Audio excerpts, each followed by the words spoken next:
Toronto's light favorites, 98.1 CHFI, and relax with us online at chfi.com.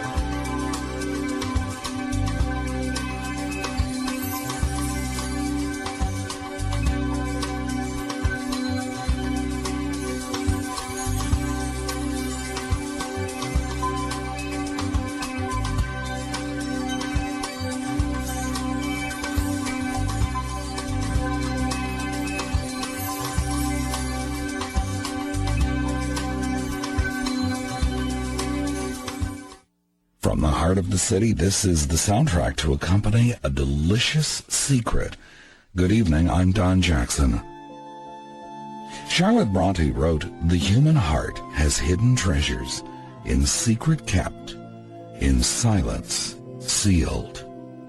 The secret revealed this hour with Lovers and Other Strangers and 98.1 CHFI. Lovers and Other Strangers. Sheryl Crow with Sting, always on your side. Charles Dickens, in A Tale of Two Cities, wrote a wonderful fact to reflect upon, that every human creature is constituted to be that profound secret and mystery to every other. I've always liked that description of a secret.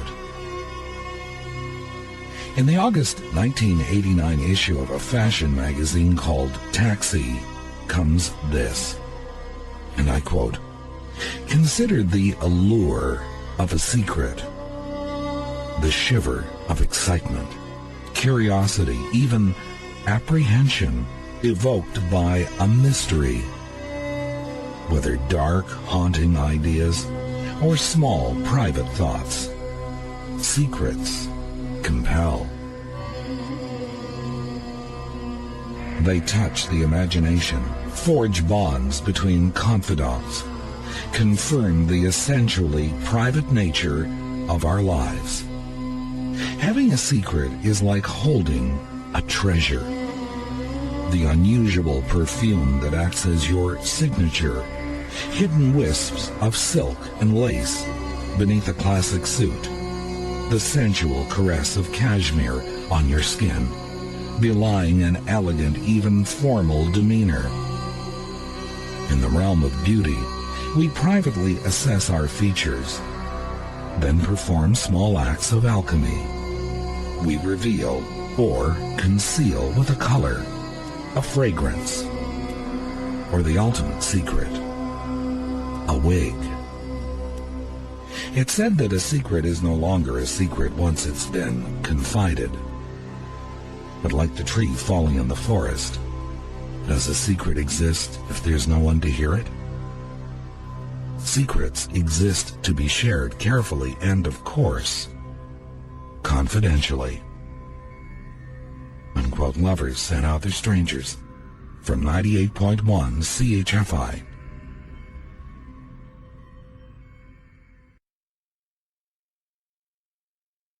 Lovers and Other Strangers, the Guess Who's, Sour Sweet, and Bryan Adams, Inside Out. I like what that writer said in that issue of Taxi magazine. It's said that a secret is no longer a secret once it's been confided. But like the tree falling in the forest, does a secret exist if there's no one to hear it? Secrets exist to be shared, carefully and, of course, confidentially.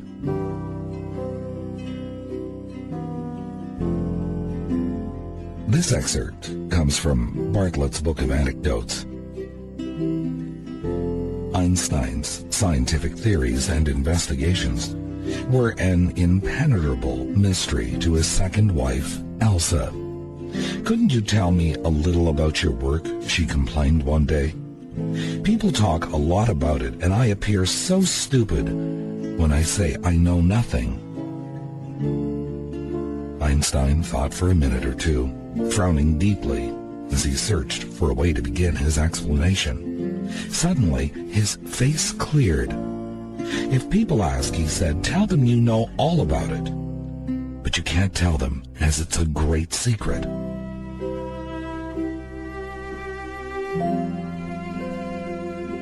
Lovers and Other Strangers from 98.1 CHFI. Lovers and Other Strangers. Rob Thomas, Lonely No More, and Colbie, Caillat, all bubbly. Good description of how some of us might feel when a secret is shared with us. My companion writing is about the greatest secret of all, time. Specifically that which counts off the seconds. It's called One by One. It's published now on my blog on the CHFI website. You'll find a link right on our homepage that will take you directly to the weblog. Log on right now to CHFI.com. And Lovers and Other Strangers returns. I'm Don Jackson. Sit back, relax, and enjoy. This is Lovers and Other Strangers on 98.1 CHFI. Toronto's light favorites, 98.1 CHFI. And relax with us online at CHFI.com. And welcome back to Lovers and Other Strangers, now a blog as well, at CHFI.com. I'm Don Jackson. Psst. Do you want to know a secret? This is probably the most important secret of all. It was revealed in the book The Secret by Rhonda Byrne, published in 2006 by Atria Books, and Beyond Words Publishing, a trademark of Simon & Schuster. In it, she writes, and I quote, "The greatest teachers who have ever lived have told us that the law of attraction is the most powerful law in the universe. Poets such as William Shakespeare, Robert Browning, and William Blake delivered it in their poetry. Musicians such as Ludwig van Beethoven expressed it through their music. Artists such as Leonardo da Vinci depicted it in their paintings. Great thinkers, including Socrates, Plato, Ralph Waldo Emerson, Pythagoras, Sir Francis Bacon, Sir Isaac Newton, Johann Wolfgang von Goethe, and Victor Hugo shared it in their writings and teachings. Their names have been immortalized, and their legendary existence has survived for centuries. Religions such as Hinduism, Hermetic traditions, Buddhism, Judaism, Christianity, and Islam, and civilizations such as the ancient Babylonians and Egyptians delivered it through their writings and stories. Recorded throughout the ages in all its forms, the law can be found in ancient writings through all the centuries. It was recorded in stone in 3000 BC. Even though some coveted this knowledge, and indeed they did, it has always been there for anyone to discover. Unquote.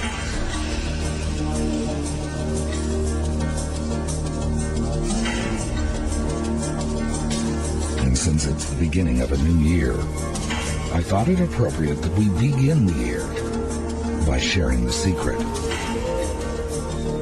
or some aspect of the secret, with Lovers and Other Strangers from 98.1 CHFI. Lovers and Other Strangers, Shaye with Beauty, and 5 for Fighting with the Riddle. Rhonda Byrne writes, and again I quote, "In 1912, Charles Hennell described the law of attraction as the greatest and most infallible law upon which the entire system of creation depends." Unquote. The name of the book is The Secret by Rhonda Byrne, published in 2006 by Atria Books, and Beyond Words Publishing, a trademark of Simon & Schuster. In it she writes, and again I quote, "The law began at the beginning of time. It has always been and will always be. It is the law that determines the complete order of the universe. Every moment of your life and every single thing you experience in your life. It doesn't matter who you are or where you are. The law of attraction is forming your entire life experience, and this all-powerful law is doing that through your thoughts. You are the one who calls the law of attraction into action, and you do it through your thoughts. The law responds to your thoughts no matter what they may be." Unquote. You know, I've known about this for some time. We have a little plaque in the house placed where my children can see it. On the plaque it says, "Whether you think you can or think you can't, you're right."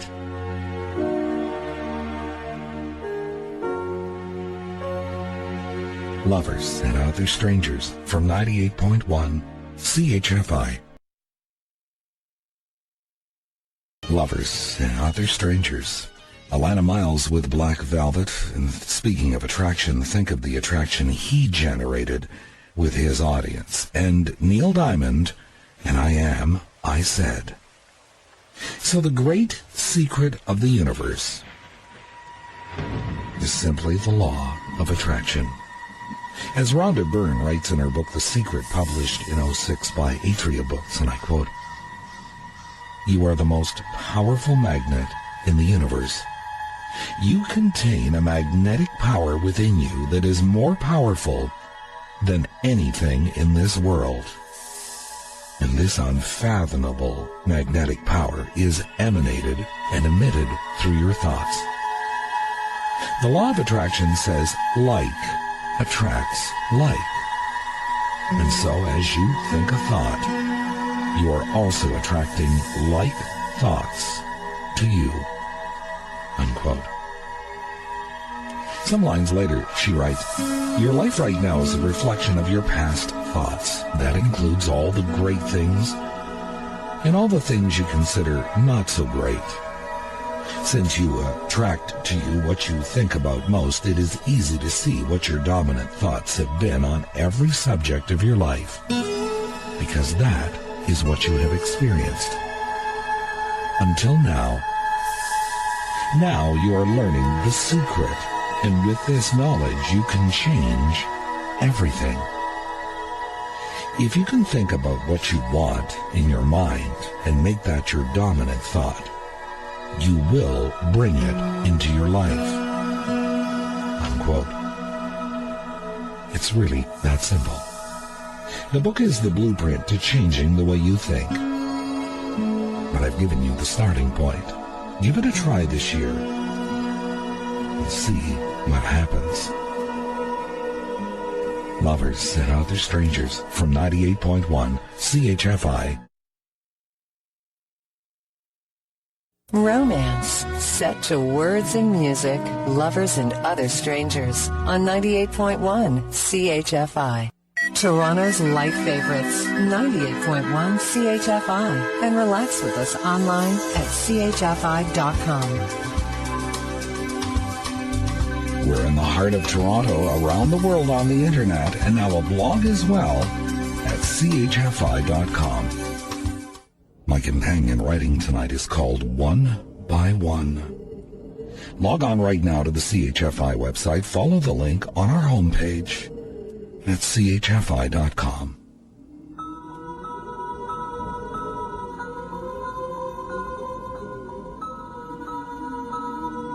Good evening once again. I'm Don Jackson.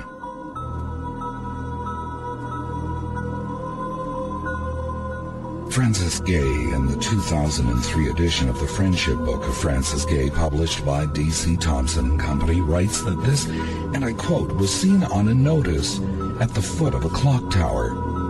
One thing you can learn by watching the clock is that it passes time by keeping both hands busy.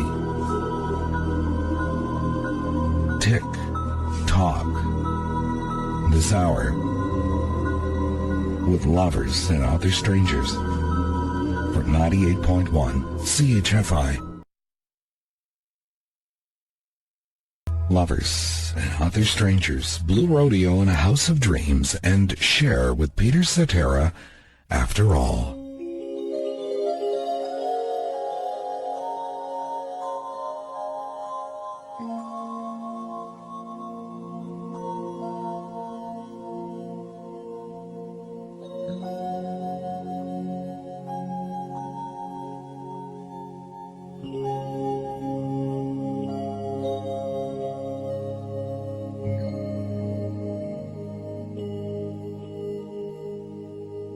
Annabelle Stewart Altwater wrote the long-remembered. It is not vaulted roofs, palatial buildings, or spacious rooms to which the memory clings, but rather small, inconsequential settings that go to build a home, endearing things. For it is simple things one long remembers. A fireplace with its crackling hickory log, a cat curled in an old red-cushioned rocker, the dream yelp of a lazy hunting dog, a wooden bowl of luscious ruddy apples, a mother's knitting needles' rhythmic click, and father's boots shaped by his vigorous stepping, the steam before the fire, a clock's loud tick. A house is built of wood, stone, brick, and mortar, is made secure by iron bolt and lock. A home is built by things one long remembers. A bowl of apples, boots, a ticking clock,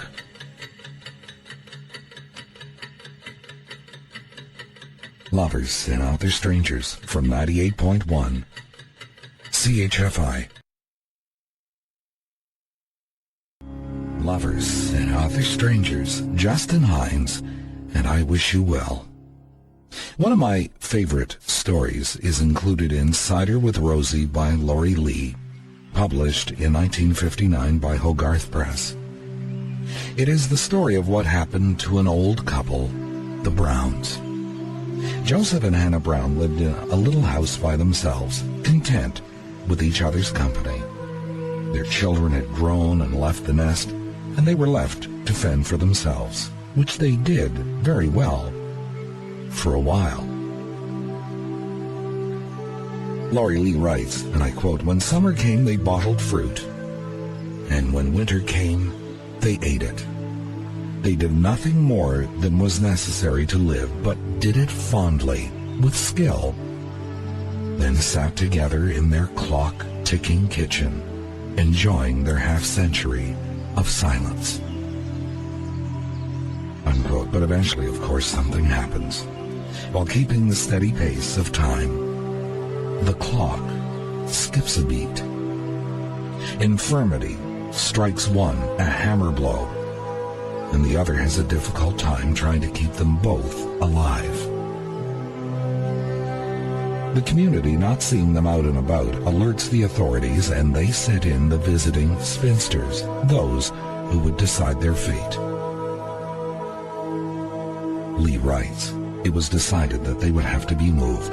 They were too frail to help each other now, and their children were too scattered, too busy. There was but one thing to be done. It was for the best. They would have to be moved to the workhouse." The old couple were shocked and terrified and lay clutching each other's hands. The workhouse. Always a word of shame. Gray shadow falling on the close of life, most feared by the old, even when called the infirmary. Abhorred more than death or prison, or even the stain of madness. Hannah and Joseph thanked the visiting spinsters, but pleaded to be left at home, to be left as they wanted, to cause no trouble, just simply to stay together. The workhouse did not give them the mercy they needed, but could only divide them in charity. Much better to hide or die in a ditch, or to starve in one's familiar kitchen, watched by the objects one's life had gathered. The scrubbed empty table, the plates and saucepans, the cold grate, the white, stopped clock. "You'll be well looked after," the spinster said, "and you'll see each other twice a week." The old couple were not trained to defy them, so that same afternoon, white and speechless, they were taken away to the workhouse. Hannah Brown was put to bed in the women's wing, and Joseph lay in the men's. It was the first time in all their 50 years they had ever been separated. They did not see each other again, for in a week they were both dead. I was haunted by their end as by no other, and by the kind, killing authority that arranged it. Divided, their life went out of them, so they ceased as by mutual agreement. Their cottage stood empty on the edge of the common, its front door locked and soundless. Its stones grew rapidly cold and repellent with its life so suddenly withdrawn. In a year, it fell down, first the roof, then the walls, and lay scattered in a tangle of briars. Its decay was so violent and overwhelming, it was as though the old couple had wrecked it themselves. Soon, all that remained of Joe and Hannah Brown, and of their long, close life together, were some grass-grown stumps, a garden gone wild, some rusty pots, and a dog rose. Unquote. Life's clock stopped at exactly the same time, as if predetermined by the both of them. Lovers and Other Strangers from 98.1 CHFI.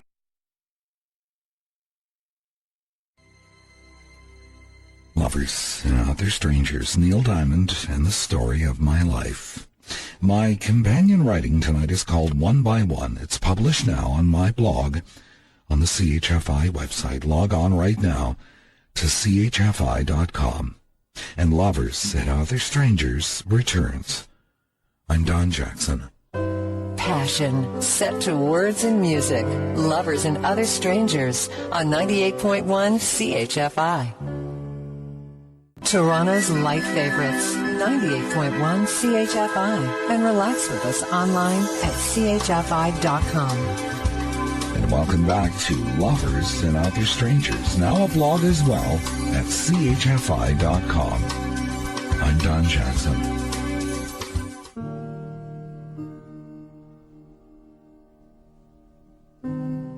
As it said in a very old edition of the Britannica, the sun was man's first clock.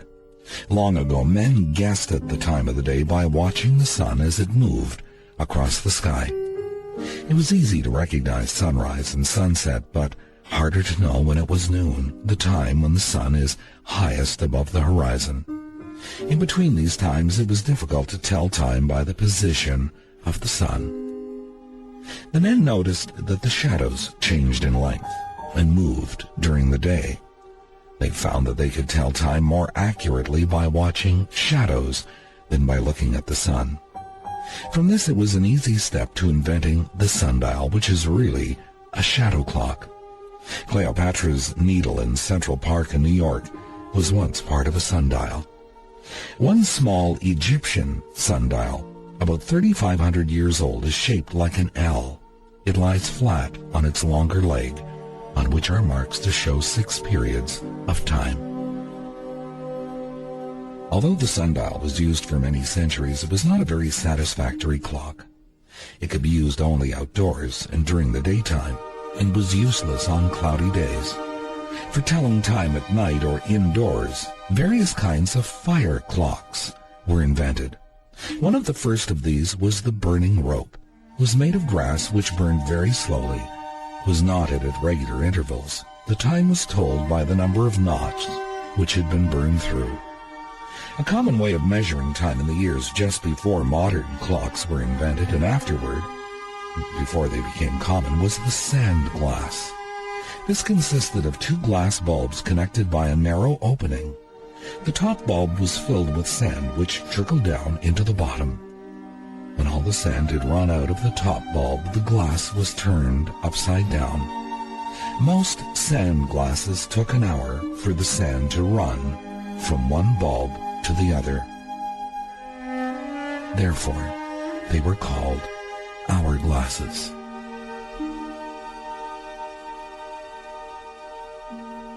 Lovers and Other Strangers from 98.1 CHFI.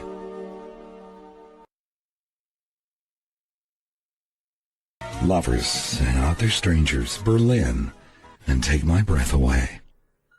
The ancient water clock, which was invented thousands of years ago, is the real ancestor of modern clocks. The simplest kind of water clock, though very old, is still used by Malay sailors. It is a coconut shell placed in a pail of water, pierced with holes so that it will fill and sink in a known length of time. The Romans also used water clocks. One Roman clock was so beautifully made that it would probably cost $350,000 to make it today.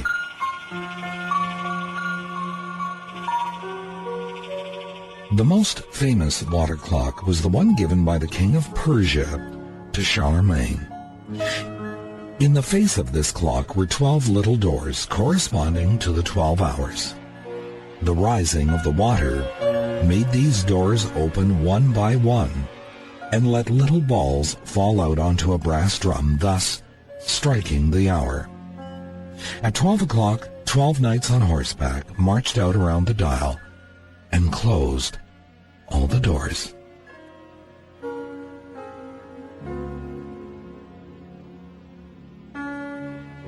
Jessie Stewart, in an autumn love song published in 1971 by Hallmark, wrote, "There will be time enough beyond the clock to find what we are searching for.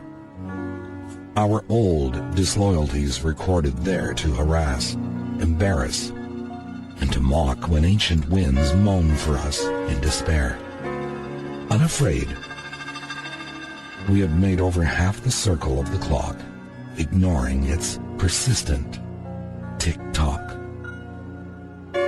How deep is this eternity? It is no wider than our love is wide, no deeper than our love is deep, no taller than our love is true. Love and eternity can go beyond the sky. Love and eternity are not too much for an acorn cup to hold, and the acorn cup can hold a thimbleful of fairy gold."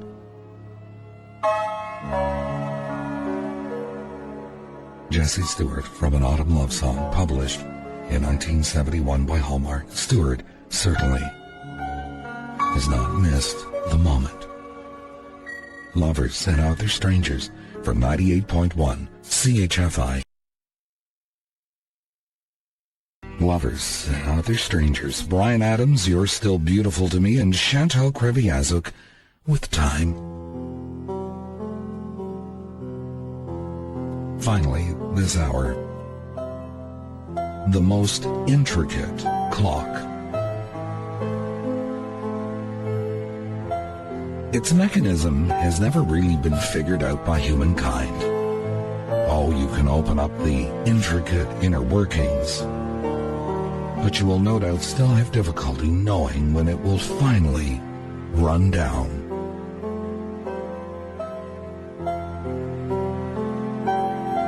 This was sent to me some years back by Olaf via email. It is called Life's Clock. Its author unknown. The clock of life is wound but once, and no man has the power to tell just where the hands will stop, at late or early hour. To lose one's wealth is sad indeed. To lose oneself is more. To lose one's soul is such a loss as no man can restore. The present only is our own. Live, love, toil with a will. Place no faith in tomorrow, for the clock may then be still.